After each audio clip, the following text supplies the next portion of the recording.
اهلا بيكم في توك جديدة. النهاردة هنتكلم على يعني لاب عملي. البراكتيكال لاب ده هنعمل فيه عملية ان احنا دلوقتي هنحاول ان احنا نأتاك ماشين ويندوز اكس بي. الماشين دي ماشين موجودة معايا على نفس النتورك اللي فيها الماشين بتاعت الكالي لينكس. فهنحاول ان احنا دلوقتي نستغل ثغرة موجودة على الويندوز اكس بي، لان الويندوز اكس بي عليه بروتوكول زي الاس ام بي، سامبل سيرفر مسج بروتوكول. البروتوكول ده بيساعدني ان انا ابتدي دلوقتي ان انا اعمل شير للفايلز والفولدرز على النتورك بتاعتي. فالنسخ القديمة من الويندوز زي الويندوز اكس بي، ويندوز 7، ويندوز سيرفر 2008 وفيرجنز كتيرة جدا من الويندوز مصابة بثغرة في الاس ام بي بروتوكول. والثغرة دي لو تم استغلالها باكسبلويت كود الاستغلال اللي اسمه الانترنال بلو، هتخليني اقدر ان انا اخد حاجة اسمها ريموت كود اكسكيوشن على الماشين. يعني ايه؟ يعني ان انا اقدر اتحكم في كل حاجة على الماشين، افتح الكاميرا، اخد سكرين من السكرين بتاعة الكاميرا، انقل فايلات، اعمل كوبي الفايلز، ابعت مالويرز من عندي. فلو تم استغلال الثغرة الموجودة في الاس ام بي، لو تم اكتشافها يعني من البداية ثم استغلالها، فالاتاكر بيبقى ليه فول كنترول على السيستم، فبتعمل مشاكل وازمات كبيرة. نبتدي ان احنا نشغل الماشين الكالي الاول. طبعا كل الحاجات دي for purpose of education، يعني not malicious، يعني purposes، مش لأهداف illegal، أهداف غير قانونية. ده احنا بنعمل عملية simulation للpenetration testing. بيتم ازاي؟ اختبار الاختراق بيتم ازاي علشان نلاقي الثغرات في السيستم بتاع اي شركة، علشان نبتدي بعد كده ان احنا نعمل عملية patching اللي هي عملية اصلاح ترقيع للثغرات قبل ما الاتاكرز يكتشفوها. لا، فاحنا السكيورتي بروفيشنالز احنا اللي بنكتشف الفولنربيلتيز اللي هي الثغرات في السيستم.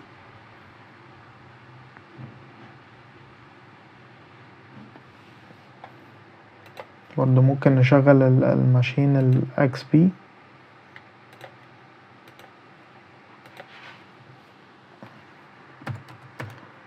باي ديفولت اليوزر نيم اللي بيجي على الكالي لينكس هو كالي، وطبعا دي عشان فيرتشوال ماشين فبنحط لها اي باسورد، لان زي ما قلنا ان دي فيرتشوال انفايرمنت، يعني دي مش ماشينز حقيقيه بتاعتنا، فعشان كده بنحط لها حاجات بس يا دوبك سيميوليشن كده.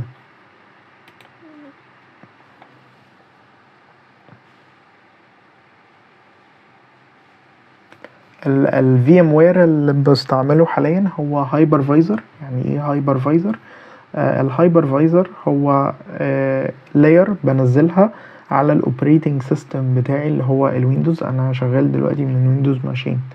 بتمكنني من ايه اللاير دي؟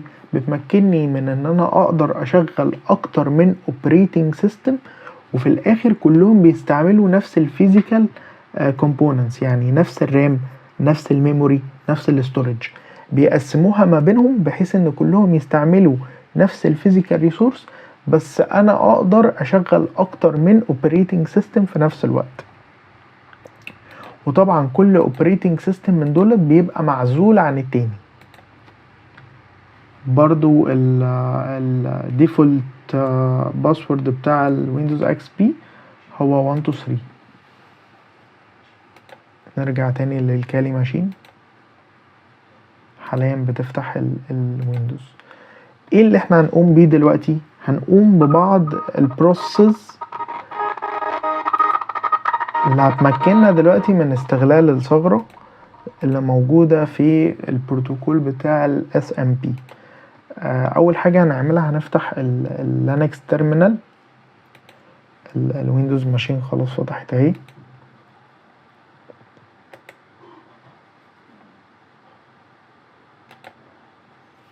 طبعا كل ما تبقى الريسورسز بتاعت الجهاز بتاعك اقوى هتقدر تفتح ماشينز اكتر.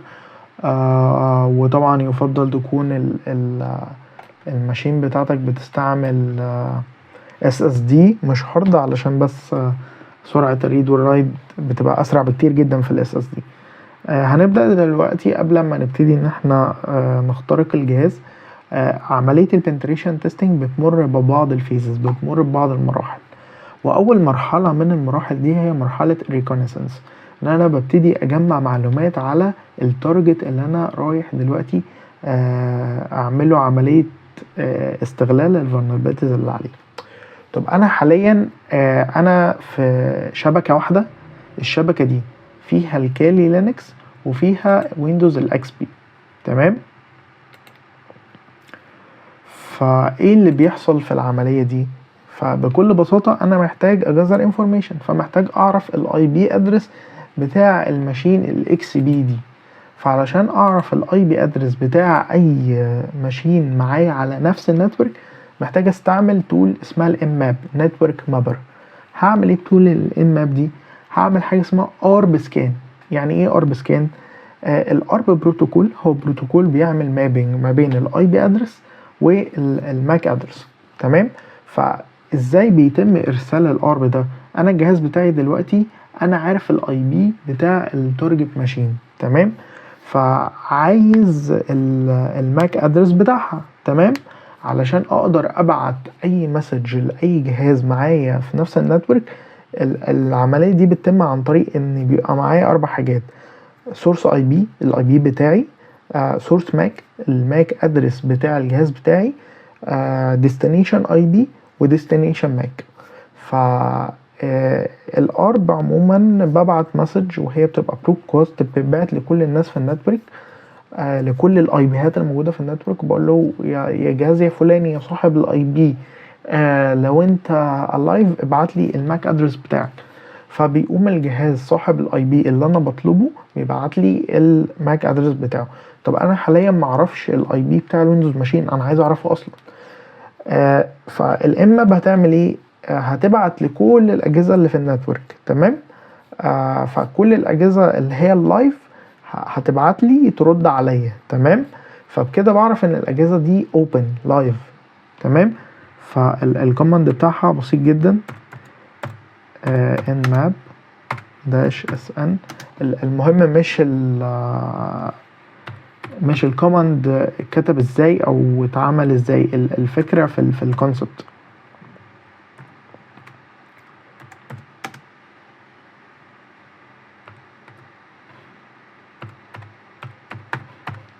تعالوا نفتح بقى كده الماشين بتاعة الويندوز ونبتدي نشوف عليها كام حاجة.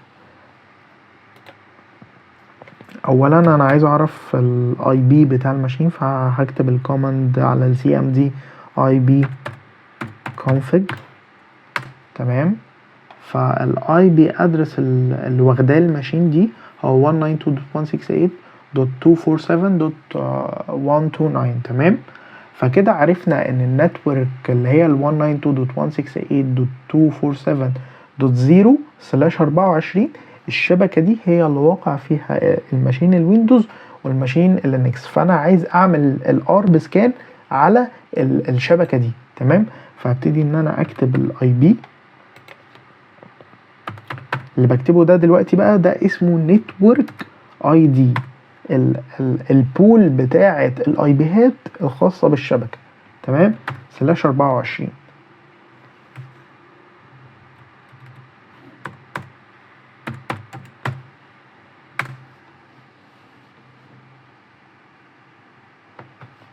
ممكن نعمل حاجة كده على الماشين دي.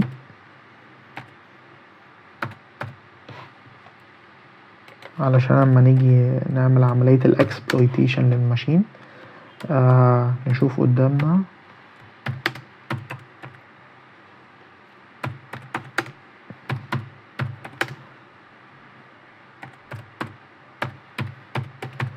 الهدف بتاعنا اول ما ناخد اكسس على الماشين دي ان احنا ناخد سكرين شوت من السي ام دي. تمام. فدي التشالنج اللي احنا بنسعى عليها. فعليا السكان خلص. فطلع لي اكتر من جهاز. طب اعرف منين بقى التارجت ماشين اني واحدة منهم؟ مبدئيا كده اول اي بي في النتورك بيبقى واخده الراوتر بتاعي، تمام. فانا دلوقتي عندي 2 اي بيز، طب انا هعرف التارجت ماشين منين؟ طب اما اشوف الاي بي بتاع الاول.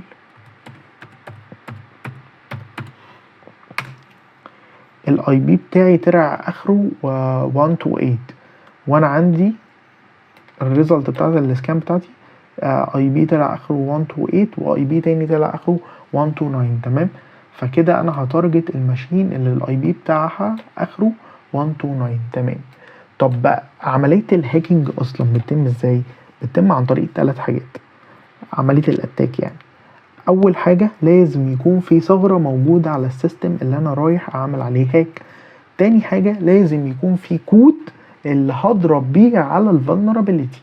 الثغره موجوده، محتاج كود، الكود ده اسمه اكسبلويت، الكود ده محتاجه علشان اضرب على الفولنربيليتي واجين اكسس. طب اخر حاجه من البوينتس اللي هي المانداتوري علشان اعمل اتاك هي ايه؟ لازم يكون عندي جول، عندي هدف ان انا اعمله. يعني انا هدفي ايه دلوقتي؟ هدفي ان انا دلوقتي استغل الثغره اللي موجوده على الويندوز اكس بي ماشين، وان انا اعمل حاجه اسمها ريموت كود اكسكيوشن على الماشين الويندوز، تمام. فهبتدي اعمل العمليه دي ازاي؟ قلنا ان احنا بنمشي على الفيزز بتاعت البن تيستنج. قلنا اول حاجه ان انا بعمل عمليه اسمها ريكونيسنس، عايز اعرف ايه الاي بيهات اللي موجوده في الشبكه. بعد كده عايز اعرف يعني سبيسيفيكلي الاي بي اللي انا هتارجته، تمام. فهبتدي دلوقتي عمليه تانية اسمها عمليه السكاننج. طب هنعمل سكاننج ازاي؟ بنعمل السكاننج على اكتر من مرحله. في سكاننج فور اوبن بورس، سكاننج فور لايف هوستس، سكاننج فور vulnerabilities. طب هتقولي طب ما انت عملت اوريدي عمليه السكاننج لللايف هوست. هقول لك دايما هتلاقي حتى في اغلب الكورسات في عمليه الانفورميشن جاذرنج يقول لك ساعات ان احنا بنجمع داتا عن الاي بيهات الموجوده في الشبكه، وساعات يقول لك لا الحته دي بنحطها في مرحله السكاننج. فعشان ما تتلخبطش فالاتنين واحد، سواء انت قلتها انك عملتها في مرحله الانفورميشن جاذرنج او عملتها في مرحله السكاننج فعادي، تمام. فاحنا دلوقتي عملنا سكان فور لايف هوستس على النتورك. دورنا بقى ان احنا نعمل سكان على ايه دلوقتي؟ هل هنعمل سكان على الاوبن بورس ولا نعمل سكان على الفولنربيلتيز؟ طبعا هنبتدي نعمل سكان على الاوبن بورس. ليه؟ لان الاوبن بورت هو اللي شايل عليه سيرفيسز، تمام. وبعد ما بوصل للاوبن بورس وبعرف السيرفيسز اللي شغاله على الاوبن بورس دي، بيجي مرحله ان انا اعرف الفيرجن بتاعها، اعرف بالظبط سبيسيفيكلي لو ده مثلا الاس ام بي البروتوكول اللي عمال اكلمكم عليه اني فيرجن. بعد ما اعرف اني فيرجن ابتدي اسكان هل الابلكيشن ده اللي الفيرجن بتاعته كذا، اللي شغال على سيرفيس كذا، اللي فاتح البورت كذا، هل هو فيه ثغرات ولا لا، تمام. فدي عمليه السكاننج باختصار، تمام. نبدا دلوقتي ان احنا نشوف ايه الفولنربيلتيز اللي موجوده على التارجت بتاعنا. ممكن نعمل فيرجن سكان على طول. دلوقتي السكان اللي انا هعمله ده هيطلع لي اوبن بورس، اوبن سيرفيسز، فيرجنز بتاعه اي حاجه موجوده على التارجت اي بي بتاعي اللي هو الماشين الويندوز ماشين، تمام. نكتب بقى الاي بي اللي هو ال 192.168.247.129، تمام. ونشوف الريزلت بتاعه السكان بتاعنا.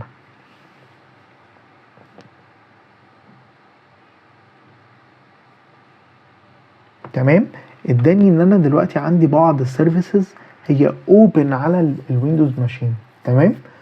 فاول حاجه موجوده عندنا انها اوبن، قال لك ان في دلوقتي بورت 135 مفتوح، وادالك اسم السيرفيس بتاعته، وادالك كمان الفيرجن بتاعه. بعد كده ادالك النت بايس، تمام. وقال لك البورت المفتوح اللي بيستعمله النت بايس، وادالك كمان الفيرجن بتاعت الابليكيشن اللي بيستعمل السيرفيس دي اللي بيستعمل البورت ده، تمام. بعد كده ادالك ان في بروتوكول تاني اللي هو الار دي بي اللي هي السيرفيس دي بتستعمل الاوبن بورت ده، والفيرجن بتاعت الفولنربيلتي الفيرجن بتاعت السيرفيس اهي، تمام. فانا كده اتاكدت ان الاس ام بي اللي هو البورت نمبر بتاعه 4 or 5 مفتوح على الويندوز ماشين. تمام. فانا كده عملت سكان فور ايه، سكان فور لايف هوستس، بعد كده سكان فور open ports services and versions. بعد كده هنبتدي عمليه scanning for vulnerability. هندور هل التارجت اللي احنا بندور عليه ده اللي مفتوح عليه البورت والسيرفيس وعرفنا الفيرجن بتاعها، هل هو vulnerable، هل هو دلوقتي اقدر اخترقه، ولا هو مثلا محمي في فاير وول. فعلا هو عنده السيرفيس اوبن بس الفولنربيلتي انا مش عارف اكتشفها بسبب ان في فاير وول، فلازم اعمل عمليه سكاننج فور فولنربيلتي. تمام. بنعمل الموضوع ده عن طريق ايه؟ عن طريق تول اسمها ميتاسبلويت. تمام. هي دي بقى التول اللي فيها كل الاكواد اللي بضرب على الفولنربيلتيز اللي موجوده على التارجت سيستمز.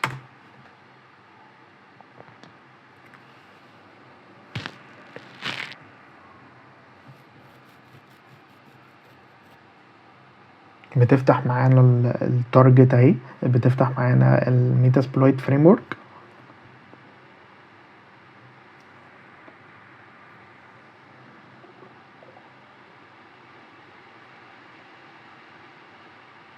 وده الانترفيس بتاعها. الميتاسبلويت فريم ورك هو فريم ورك مجمع اكتر من حاجه جواه.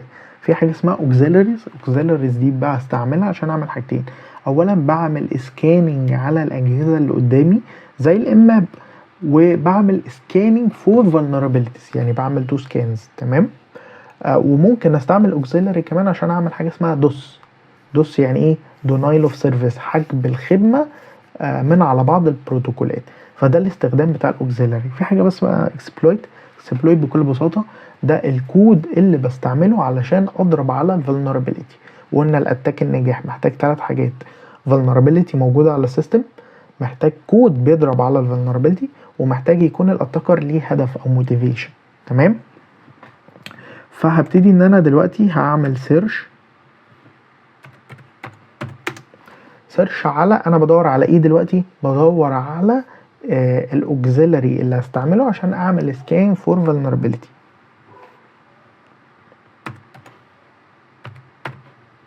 طبعا انا عارف اسم الفولنربيلتي اللي انا بدور عليها، ففي الميتاسبلويت بكتب كلمه سيرش، وبكتب يا اما اسم الاكسبلويت، يا اما اسم الفولنربيلتي نفسها، يا اما السي في اي بتاعت الفولنربيلتي، يا اما الاكسبلويت نفسه الاسم بتاعه. تمام. فبيطلع لي اكتر من اوبشن موجود. فانا مثلا عايز استعمل، ولنفترض مثلا نجرب الاوكسيلاري ده.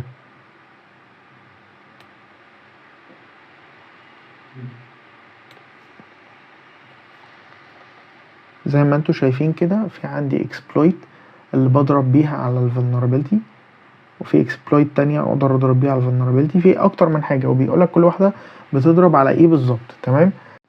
طب تمام. دلوقتي عايز اعمل سكان فور فولنربيلتي. تمام. فعايز ابتدي الاول ان انا اعمل عمليه سيرش على الفولنربيلتي. فانا دلوقتي كل اللي اعرفه عن الفولنربيلتي اللي بتضرب على الاس ام بي هو اسم كود الاكسبلويت بتاعها. تمام. اللي هو internal blue. فهكتب اسم الكود بتاع الاكسبلويت اللي على الفولنربيلتي، وابتدي اشوف هل ليها اوكسيلاري سكانر اقدر استعمله عشان اعرف هل التارجت ماشين مصابه اصلا بالفولنربيلتي ولا لا، واقدر اعمل لها اكسبلويت بدل ما اقوم اعمل عمليه اكسبلويتيشن والاكسبلويتيشن ما ينجحش ويسمع في التارجت عندي لو بيستعمل يعني سكيورتي كنترولز. فنحاول نعمل سيرش تاني، نكتب الكومنت صح المره دي.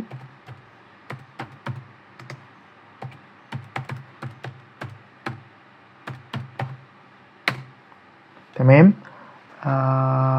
دلوقتي عايز اوصل لاوكسيلاري السكانر. تمام. فعندي اهو اوكسيلاري سكانر بيعمل سكاننج يعني على الاس ام بي بروتوكول، على ايه؟ على الام اس يعني المايكروسوفت ريفرنس بتاع الام اس 17010. تمام. فعايز استعمل الاوكسيلري ده، فاقول يوز. تمام كده انا هبتدي استعمله.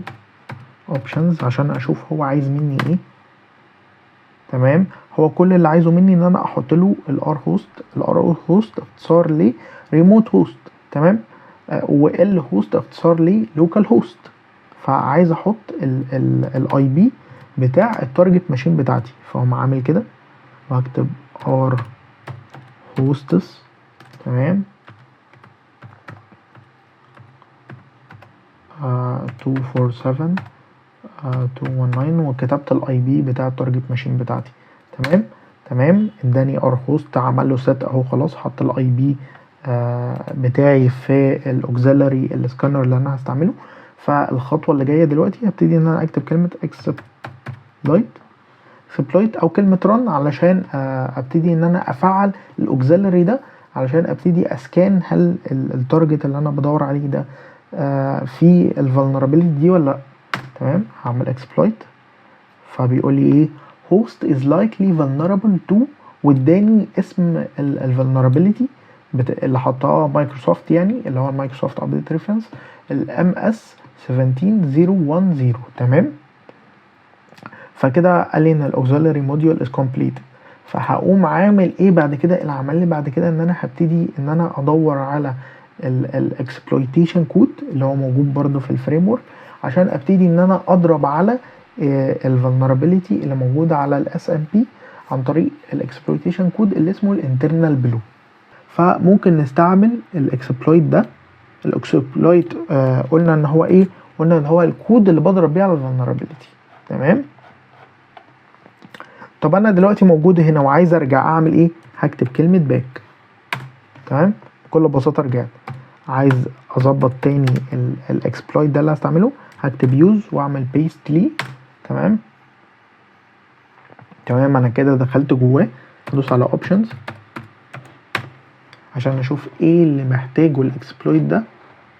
بصيت لقيت ان هو محتاج برضو الاي بي بتاع التارجت ماشين بس، فهعمل set r hosts. تمام. 247.129. تمام. عملنا set. يلا بينا نبتدي عملية الاكسبلويت.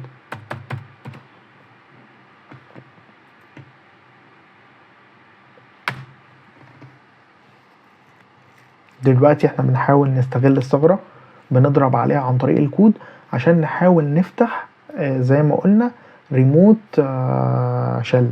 ايه بقى الريموت كود اكسكيوشن؟ ريموت كود اكسكيوشن فتحت لي حاجه اسمها ميتابريتر، فتحت لي شل اقدر عن طريقها اتحكم في الماشين اللي قدامي. طب تعالوا نشوف ايه اللي ممكن اعمله عن طريقها. تمام. فابسط حاجه ممكن اعمل حاجه اسمها داير، واقدر اشوف كل الملفات اللي موجوده عند التارجت ماشين اللي قصادي. تمام. كل الملفات دي موجوده في السي عند التارجت ماشين. تمام. طب تعالوا نشوف ايه تاني ممكن استعمله. يعني ممكن نكتب الهلب كوماند. تمام. عشان يطلع لنا كل الكوماندز اللي اقدر اعملها. تمام. فاحنا قلنا ان احنا هدفنا من التشالنج اللي احنا شغالين فيها دي دلوقتي ان احنا ايه؟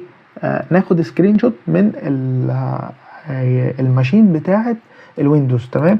والسكرين شوت دي يكون باين فيها I hacked this computer. تمام. فتعالوا مش لازم نحفظ خالص الكومنتس بتاعه الميتابريتر، انت مع الوقت تتعود عليه. في كومنتس خاصه بالسيستم. تمام. في كومنتس تانية تقدر تفتح حاجه اسمها شل. الشل دي بتخليك تكتب الكومنتس اللي بتكتبها في السي ام دي عادي جدا. تمام. بس احنا ده مش الهدف من التشالنج بتاعتنا. احنا الهدف من التشالنج اللي احنا ناخد سكرين شوت. فموجود عندنا اهو الكوماند اسمه سكرين شوت، بيقول لك جراب ا سكرين شوت اوف ذا انتراكتيف ديسكتوب. تمام. تمام. فهنكتب وهو ده الكوماند. تمام. بيقول لنا سكرين شوت سيفد تو هوم كالي كذا كذا كذا. طب تعالى نفتح ويندو جديدة، او تعالى نعملها من الجي يو اي عشان نشوف الموضوع بكل سهولة. تمام، فانت هتروح على الهوم بتاعك، عايز توصل للجزئية اللي بيبقى موجود فيها كل حاجة اللي هي ايه، اللي هي الكالي اللي هو انت عندك دلوقتي هو اتسايب في الباص اللي قالنا عليه. فتعالى نفتح كده اما نشوف ايه اللي فتح معانا. يعني تعالى نرجع كده قالك في هوم كالي، انا فتحت هوم كالي فعلا، وقالك اسمها اخره تي اف مش عارف ايه. تمام، اسمها اخره تي اف مش عارف ايه. فنفتح الايمج دي، تعالى نبص كده. I hacked this computer. تعالى نفتح الماشين اللي هناك. I hacked this computer. ففعليا وبكل بساطة قدرنا ان احنا دلوقتي نستغل vulnerability موجودة في ال SMB بروتوكول، وعن طريقها قلنا ان احنا قدرنا نعمل ريموت كود اكسكيوشن بتحكم كليا بالماشين اللي قدامي. تمام، ايه الاسباب اللي حصل للموضوع ده؟ الماشين اللي قدامي فعلا vulnerable للفولنربيلتي اللي ضربت عليها. اسم الفولنربيلتي ايا كان يعني السي في اي بتاعتها، اسم الاكسبلويت اللي ضربت بيها هي اسمها internal blue. وهتلاقي حاجه اسمها مايكروسوفت ريفرنس اللي هو الام اس 17010 اللي انا كتبته على التول. ده اسمه المايكروسوفت ابديت ريفرنس في حل ازمه الفولنربيلتي دي. ايه هعمل ايه علشان اميتيجيت واحمي الماشينز بتاعتي من الفولنربيلتي اللي اتكلمت عنها؟ تمام، فلو حابين نجرب اي كومنت تاني الموضوع سهل، احنا فاتحين شل نقدر نعمل اي حاجه على التارجت ماشين بتاعتنا. تمام، فبكل بساطه احنا ممكن نعمل mk داير. تمام، ونسميه مثلا هاكر. تمام، اوكي. عايزين ندور بقى على الدايركتوري اللي هو الفولدر اللي اسمه هاكر اتكريت فين. تمام، مش لاقيين حاجة على الديسكتوب. ندخل ماي كمبيوتر، ندخل على سي.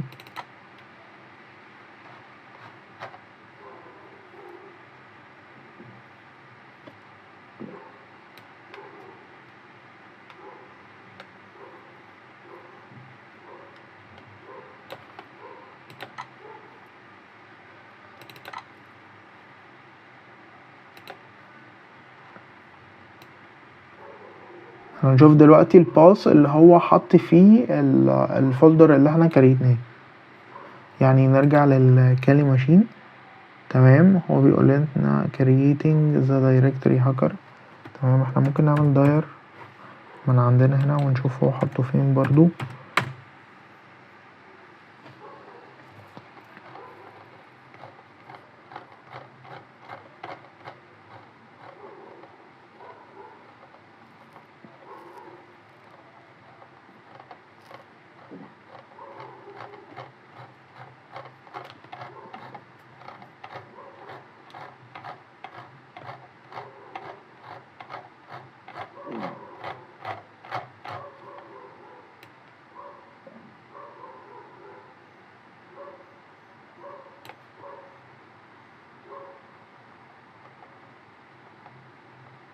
تمام، عندنا هنا دايركتوري فعلا اتكريت ودايركتوري اسمه هاكر. تمام، يعني بكل بساطة نقدر حتى لو نشوف التاريخ بتاعه 2024 وباقي الحاجات 2004 2001.